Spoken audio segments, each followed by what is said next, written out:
આંકડાશાસ્ત્રનો 4 માર્કનો દાખલો ખૂબ જ અગત્યનો. વર્ગ આપેલા છે 40 થી 45, 45 થી 50 એમ 75 સુધી.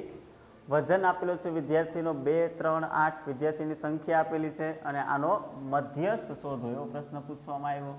તો મધ્યસ્થ મેળવવા માટે મારે કોષ્ટક રકમ સિવાયના માત્ર એક જ ખાનું ઉમેરવાનું. આપણે દર વખતે વાત કરીએ ક્લાસમાં ભણતી વખતે પણ મધ્યક મેળવવું હોય તો 3 ખાના ઉમેરવાના, મધ્યસ્થ માટે 1 ખાનું ઉમેરવાનું, CF સંચય આવૃત્તિવાળું, અને બહુલક માટે 1 પણ ખાનું ઉમેરવાનું નહીં. સૌથી મોટી આવૃત્તિ ધ્યાનમાં રાખવાની.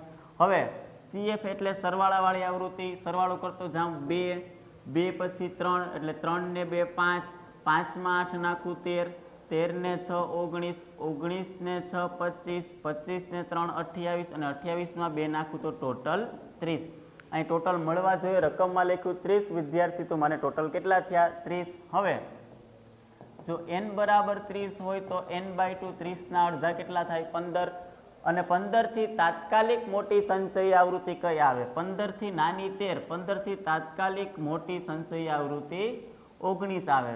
તો આપણો મધ્યસ્થ વર્ગ એટલે કે મધ્યસ્થ જેની વચ્ચે મળશે, જવાબ જેની વચ્ચે આવશે 55 થી 60, એ મધ્યસ્થ વર્ગ આપણો 55 થી 60. તો હવે L એટલે અધઃ વર્ગ સીમા 55, પેલું હોય અધઃ વર્ગ સીમા, બીજું હોય ઉર્ધ્વ વર્ગ સીમા એટલે કે અધઃ વર્ગ સીમા 55. F એટલે પોતાની આવૃત્તિ 6, CF એટલે આગળની સંચયી આવૃત્તિ 13 અને H આપણો જાણીતો છે વર્ગમાં થતો વધારો કેટલાનો વધારો થાય 5, 5 નો. તો હવે મધ્યસ્થ મેળવવાનું સૂત્ર કેપિટલ M બરાબર L plus n/2 minus CF ના છેદમાં F ઇન્ટુ H.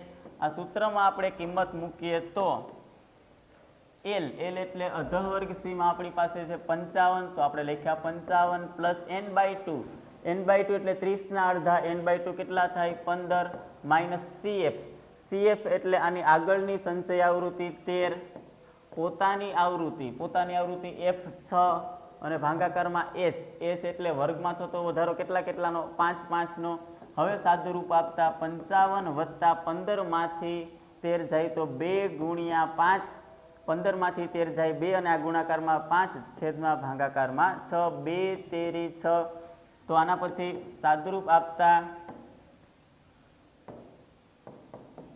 55 વત્તા ઉપર વધ્યા 5 ના છેદમાં 3, ભાગાકાર કરું તો 3 એકુ 3, 2 અને મીંડું 20, 3 છક 18, 3 છક 18, 3 છક 18 1.66 એટલે કે 55 વત્તા 66 એટલે 50 થી વધારે, તો એનો એક પ્લસ ઉમેરી દઉં 1.67.